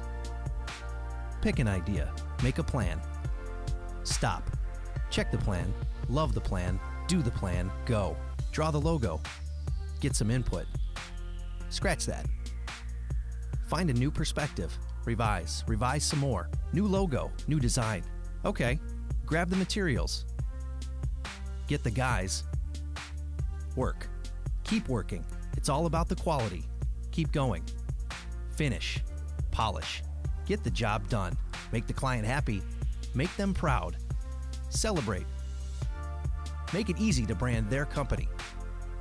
Mark your space. Chicagoland's premier sign company. Welcome back to Iowa Football 365, covering pro football around the world. And we had a great chat with Matthew Brockman. That was a lot of fun. It was awesome. It was great to have the opportunity again, not to only interview two awesome people in Reggie and Matt, but they're my friends too. So to be able to have them come on the show and talk about the things that we would talk about normally was great. And you gave him some football learning. Yes. I made him stick around for class. I was kind of impressed. Like, you're going to listen to this, and it's going to happen. Yeah. I'm not going to take a break. I'm going to keep talking. No breaks. Well, next up, we had CFL. It was a crazy weekend as always. It's like there's 3 different seasons in the CFL. There's the beginning, what we thought was going to happen, and it did. Now we're in the middle part. We're like, well, we're wrong on everything after all. And yeah, then, we didn't seem like we could. Like I couldn't get a pick right for like a couple weeks. I feel like every time I picked a team, it just didn't work. Well, we were assuming Hamilton was going to be bad forever, and they started winning. Saskatchewan was definitely going to turn to the worst team in the league. They started winning. Yep. Montreal nicely took that dumpster fire status away from Hamilton Tiger Cats. I even thought like the Eskimos and the Lions were going to be some of the top tier teams this year, and they have just shown me all. You know what? Eskimos lost 5 in a row. Edmonton Eskimos started out 7-0 and dropped the last 5. And their quarterback Mike Riley is still most outstanding player candidate. Well deserving. I mean, he's lighting up the league, but it's a team sport. Well, and the team's in the hospital. Not in the hospital, but they're in the training room. Everyone's hurt there. It's just a list of injured players whenever you talk about the Edmonton Eskimos. So Mike Riley's have much to throw to. They have a great receiving core, but he's got about 2 seconds to find the receiver before he gets pummeled. Yep. He's got the Aaron Rodgers syndrome. No lineman. Well, let's talk about the first week 14 here. We got the Winnipeg Blue Bombers versus the Ottawa Red Blacks, and the Blue Bombers took care of business. They're another team that kind of is shocking me here towards the end. They're making a push. Yeah, they started out pretty slowly. They had a lot of hope. I remember talking to the coaches, or some of the coaches, when they did one of the scouting things out here. Had old kite cast players go to that, and they felt pretty confident. They dropped some eggs at the beginning, and the last 6-7 weeks they've been lighting it up. 29-9 win at home over the Ottawa Red Blacks. No one wants to see them right now. No, I think even Calgary Stampeders be like, we can do it, but this is going to be a tough one. Yep. And moving on to the next game, we had the Hamilton Tiger Cats versus the British Columbia Lions, and we had a nail biter there. You know, Tiger Cats pulled this one off, 24-23. And this is the hottest team in the Eastern Conference. Yeah, 3 out of 4 wins. You wouldn't expect that with all the turmoil that they were having over there, trying to figure out whether or not they were going to bring in Johnny Manziel or not, which, by the way, since we brought that up. Spoiler alert, he will not be playing in the CFL this year, but they are considering with stipulation to give him a contract next year in 2018. So that's kind of exciting. And then on a side note, Colin Kaepernick is being recruited by the Montreal Alouettes. Yeah, you'd think we'd talk about that when we did that team, but that's not how we roll. No, we'll just do as we see. But the BC Lions, that's another one. They have no line anymore. They started out with Jennings at quarterback, did a great job until he got hurt. Then Lule came in. Lule had a great couple seasons a couple years ago. His shoulder gave out, came back. First 3-4 games, shoulder looked great. He looked great. Now he's out for the season after finally tasting some success again after a few years. Yeah, and they're eliminated from the playoffs now, if I'm correct. Right, even though they have a better record than Tiger Cats. But yeah, which is remarkable. In the West, much harder division. Yeah, if you're in the East, you can pretty much get by with doing the bare minimum and still getting in there and sneaking in. And proof of that pudding would be the Toronto Argonauts. I disagree. I think we're right exactly where we're supposed to be. The Argonauts kicked the butts of the Montreal Alouettes 33-19. I think we're finding our groove. Ricky Ray looks great. Yeah. Our guys are running the football. I mean, that's the thing that's changed the most of the past couple of weeks. This is the first time all year that they've won 2 games in a row. I think that they're going to continue to be a problem and a thorn in the sides of everyone in the East. I don't think anyone's going to dethrone them. I think I could see them getting a clear path to the Grey Cup. I don't think anyone's going to challenge them, but we'll see what happens once they get there, because pretty sure I know who's going to meet them there, and that's the next game that we're talking about, which would be the Calgary Stampeders versus the Saskatchewan Roughriders. Calgary squeezed this one out 15-9, but we talked about this earlier today. I wonder if they're just kind of sleeping through the regular season, just going through the motions, because they're not as dominant as I would expect them to be. Yeah, and talking about the Calgary Stampeders, I assume. The Saskatchewan Roughriders are a pretty good team. They've been rocketing up the ranks in the past, 4 or 5 weeks after a terrible start. Chris Jones, the coach up there, took a lot of heat in the beginning. He took heat for everything. He took heat for even bringing Vince Young for a tryout. So people are really looking. Did they bring in Trent Richardson? You told me? Well, thanks for spoiling that one. Sorry. He's doing it again with Trent Richardson. So, Hey, at least I'm on the right team this time. we're improving. Yeah, he just signed. He'll be up there. I'm not sure how great he's going to do, but I hope he does well. He seems like a nice enough guy now. Yeah, I mean, we'll see what happens. I mean, he had potential before, so maybe Alabama, they're seeing it. he was great. Yeah, he was great. So maybe they'll see that. Maybe they'll be able to recognize that potential and get his second start over with Saskatchewan. I do want to talk about the Stampeders a little bit, but Trent Richardson, to stay on that one, in his rookie season, his best season in the NFL, he averaged 3.6 yards a carry. He just had 300 carries, it felt like. So that's how he got his 1,000 yards. And every year since then has been worse. Yep. And he is, 5'9", 230? Something like that. So he's a human bowling ball, runs between the tackles. And the CFL, they don't like to run between the tackles, even if you can do it like he definitely can. Speed kills. Right, they like going around the outside. I think he'd be great if they did run up the middle, but that's not I believe that's not Saskatchewan's preferred method, is running up the middle. Yeah, we'll have to see how he fits into the whole grand scheme of things. With the talks of Kaepernick and Manziel, I just didn't see the Trent Richardson thing happening. It kind of caught me off guard. Yeah, I'm not sure how hot that Colin Kaepernick thing is. I know Montreal has floated out, but I don't know if it's a coach floating it out or if it's just a PR guy going, hey, no, he kind of sweet. Yeah, that could be the case. But the Manziel thing is definitely real. Randy Ambrosi, who was a commissioner of the CFL, former player, and he's done a lot of business since then, he laid out some stipulations, say, hey, if you're serious, let's do it. And I think he would only do that if Manziel was serious. And Manziel did do that thing where if you're on a negotiation list for the CFL, they have a waiver. So you say, hey, I'm on a negotiation list. Either sign me to a contract, release me, or trade my rights. Manziel did that, which is the first thing, he's kind of serious. So I believe he's going to come next year, which I never thought 6 months ago, 3 months ago. Yeah, and they had I saw some quotes from the Hamilton Tiger Cats when they said they came to have him come out, and they said that he looked good in his workouts. So, I mean, again, that's another one of those talents that I really would like to see him continue his career. He falls along on those lines for me. People like Tim Tebow that I wish would just go up to Canada and play. But I do understand that outside life plays factors, especially after talking to Reggie today. I used to boggle my brain as to why he wasn't in the CFL. But actually, after talking to him today and kind of digging a little deeper, he had 2 good paying jobs. He has his child that was here. There's a lot of things keeping him from going. Well, that makes more sense now. But I have to admit, there's times that I wonder to myself, how come these guys aren't taking that trip up there and continuing their careers or expanding on what they've already done? Yeah, and Manziel's had some issues with the legal side, allegedly done some pretty nasty things.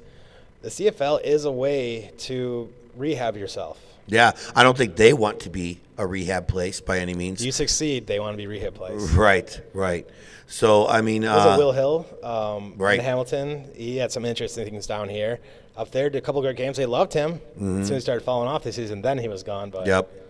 Yeah, I mean, I think there's lots of opportunity there. They say the CFL, this is up their tagline up there is this is our game. And it's for a reason, it's just like what Reggie said. They had to have so many players on each team, that are from Canada, are from the United States, China, same thing.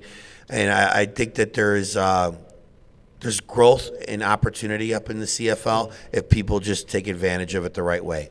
Yeah, there's a lot of opportunities, and the better players up there, the more people's going to watch it down here, because the first half of the season before the NFL starts is all broadcast on ESPN.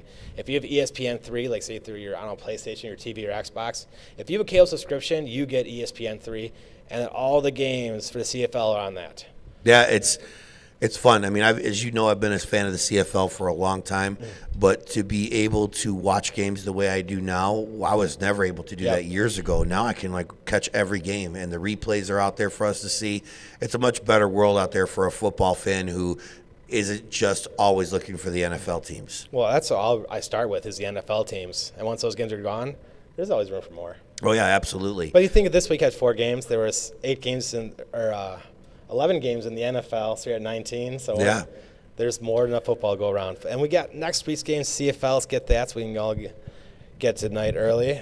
Rough Riders are going to the Red Blacks. Saskatchewan Rough Riders head to the Ottawa Red Blacks this Friday. I don't know how I feel about this game. I'm not sure who's going to come out. I feel like you can flip a coin. It depends on who shows up. I have to give the edge to Ottawa because it's at home. I think the Rough Riders are going to give them a rough – I want them to win. I'll give them a rough time. I know. I almost said it. I was hoping you but were. I did. So, I don't know. I'm gonna go for the Red Blacks even though I don't want them to win. I'm going to go with Saskatchewan. Kevin Glenn, the quarterback of the Rough Riders last week, had a real bad game. He got pulled. I don't think he's going to pull from his starting job. I think he just got pulled for those series that he was going through. Red Blacks, they look like a mess right now. They're not like the worst team ever, but they don't seem like a cohesive unit to me. So I would say 16-9 Rough Riders. Fair enough. And then we got the Montreal Alouettes at the Calgary Stampeders, and I think you're pretty much aware. This will be a 5-second conversation. Stampeders. Bo Levi Mitchell is going to tear them up, and he's going to do what he does. I don't even know if he'll play the whole game. They might just put in the second stringers in the second half to make that game. Alouettes have a new head coach, offensive coordinator, defensive coordinator, all in the middle of the season. No. Not going to work out for them. All right, but next Saturday, we have one of the biggest Eastern Conference games between the under 500 Argonauts and the under 500 Tiger Cats. It's going to be huge. Sunday. Yes, Saturday. Yeah, it's going to be awesome. Argonauts travel up to Hamilton. You know, this is a huge rivalry game. Tiger Cats have been on a roller coaster ride. I don't know which team is going to show up. They've won 3 out of 4, and they could have won the 4th one pretty easily, just dropped in the end zone at the time expired. I just think that the Argonauts are hitting their stride at the right time. It seems like everything seems to be clicking, not just the offense, but the defense as well. And I think they're going to overcome the Tiger Cats. It'll be a close game, but I think the Argonauts are going to pull it off. And just because he said the Argonauts, the Tiger Cats will win this one. The Tiger Cats, they are looking much better under new head coach June Jones. I have to pause. You mean the dumpster fire? The Montreal, no, they're done. No, I was talking about Tiger Cats. That's what you used to call them. They He used to call them a dumpster fire, and now he's on the dumpster fire. Forget it. The bandwagon is heating up. It is on fire. So, yes, going back to the next game, Winnipeg Blue Bombers. You just left early because you knew I was right. With the Edmonton Eskimos. What do you think is going to happen? Man, the Edmonton Eskimos have just looked rough. And the Winnipeg Blue Bombers look so good. Do you think they can stop the bleeding? No. Winnipeg Blue Bombers. Riley looks so good. Like Riley's you said. Great. It's like a great quarterback on a terrible team. I feel like we had talked about this earlier. We talked about this earlier, and I can't believe we're going to go this route. I think that the Eskimos stop the bleeding. Really? I think that this is the game. They're at home. I think the Blue Bombers are going to come in a little overconfident. I'm sure that the Eskimos are tired of losing, and they don't want to lose in front of their home crowd. I think they're going to pull this one off. Yeah, Edmonton's coming off a bye week, so they're rested. I don't think that the Winnipeg Blue Bombers had a bye week in a while. Right. I think they've been playing. So they could be well rested and they're well prepared. If they don't come out and beat them, then there really is no excuse. And then we're going to jump into indoor football real fast. Just some quick facts. The NAL Jersey Flight, their stadium just got named. So that will be the Cure Insurance Arena in Trenton, 10,000-seat arena. So, hey, one more step. Very cool. Also, the National Arena League has lost a team. The High County Grizzlies have moved to the American Arena League, which is a new league, which is a merger between 2 other leagues. Yeah, and the Richmond Rough Riders were supposed to go to the NAL, and now they're going to be in the AAL as well. All right, they said, yeah, we're joining the NAL, no problem. A week later, AAL. You look cute. Yeah, I mean, so I'm interested in finding out more about the AAL and seeing what happens with that league. I mean, it gives us more football to cover. Yep. I'm excited about that. 2018 is going to be that much more exciting. 5 indoor leagues to cover at once. 5 indoor leagues to cover at once. Is that including the China? 6 to cover at once. Let's correct that, 6. So, I mean, 6 leagues that we get to cover at the beginning of next year. I mean, I'm real excited about that. I mean, we always talked about earlier in the year how the indoor and the arena leagues are always in flux. And I used to get nervous or scared about that. I'm like, is this going to end this type of football? Actually, I'm not concerned about it at all anymore. Now I appreciate that's just the nature of the business. And we have just been given an additional 10 teams to cheer for that we didn't have before, and now we're going to have China playing at roughly the same exact time. Yeah, as I said earlier, it might have been off air, but it'll be 8 games in China. So what some players can do is play the beginning 8 games in China. not there playing in spring. And second half season, go to the Arena League, go to the NAL, get another championship, double dip. I think it's amazing that they have that the sport has expanded to the point where players have that opportunity to do that now, Right. to be able to play football almost all year round, literally.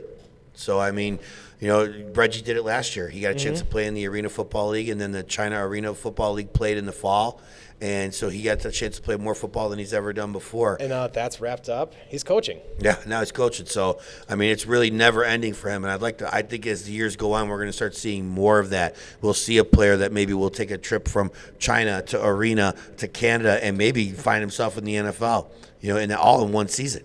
It could genuinely happen for someone. It would be the Kurt Warner story on Fast Forward. Yes, it would be. And I think as the NFL and the CFL are starting to take more recognizing looks at what the indoor and arena brings to the game, I think you're going to see a lot more players moving around. We pay attention to it all the time, but I think it's going to be heightened this upcoming year. Yeah, well, even the Packers just signed a guy at the Arena League. Offensive lineman, because we have none. Yeah, well, I mean, that's, again, we've talked about it. These teams would prefer to take a player that's game ready, not Right. someone who's sitting on the couch waiting for the phone call to happen. These guys are out there. They're still playing for the love of the game. They're getting paid a little bit to do it, and they're keeping themselves game ready. So when that phone call happens, there's no big transition. And there's a big difference between being in shape and being game ready. Yes. Because taking those hits, you have to build that up. Because if you haven't taken a hit in a while and you start in the NFL field, or you start the Arena League, you're done. Right. You have to build that up because And the pace of the game is a lot faster than most people are appreciative or understand. We do know that covering all these types of football, there are different rules and regulations that come with each type of play. But at the end of the day, it is still football, and you have to know how to play the game. And talent will sometimes oversee any type of brain power that you might have. If you are fast, game over. As long as you got good coaching and people are putting you in the right direction to succeed, that'll be perfect for everyone. we got last bit of news. The IFL, Nebraska Danger, one of the teams that stayed in the IFL. Mark Stout is named the new head coach. Mark Stout was a coach of the Jacksonville Sharks for the first half of last year. We got some weird stories one way or the other. He's a defensive-minded coach. Not like weird, like crazy people things, but too many stories. We didn't sure exactly what happened, but obviously he's got another job, and he's got great records wherever he's gone. Yeah, I mean, and his players love him too. yeah, that seems to be the case. So I'm curious to see how this will work out for him. I hope him, continued success. I think it's a steal. Nebraska Danger got one hell of a coach, and they could run through a lot of teams in the IFL if they're not paying attention next year. We'll see what happens. There definitely is an opportunity for teams to lobby themselves a little bit higher up this upcoming year because of all the different changes that have happened. Yeah. The National Arena League will stay at 12 games this year. The CIF will stay at 12 games. The IFL is moving from 16 games a season down to 14 games this season. Helps a little bit with the travel, and there's a couple fewer teams in the IFL this year, so. Yeah, I mean, it's like they lost 2 seats, gained 2 seats. I mean, I'm not sure exactly where all the dominoes will fall once they have fallen. We'll have to wait and see. But again, with the American Arena League getting involved this upcoming year, I'm just more excited about football than ever before. We have 6 different leagues to cover at the beginning of the year. We got our hands full. And we have the NFL season to go through first. Yeah, we're not even done with the NFL. And obviously the CFL is on week 14, and we're going to be seeing them coming up with the Grey Cup in about a month and a half from now, give or take. All right, well, that's going to do for most of us this week. But before we go, Mark, how many touchdowns will Aaron Rodgers have tomorrow? 3 or 0. 4? Mark said 4. 4 it is. 0. I'm going to say the final score, 28-16 Packers. All right, since 2016 you're saying? 28-16. 28-16. 2 scores. It's not going to be that close. How I'm going to do it is it's going to come down to 21-19 Bears. All right, one of us is wrong, and his name is Mark. All right, we are out this weekend on Football 365. Thank you very much to Big Play Reggie Gray. Thank you very much to Matthew Brockman. Thank you very much, Ryan Fahey, producer controls. We appreciate it. I'm Michael Heim from Mark and Nicky. Have a great night, guys. Good Take it night. easy.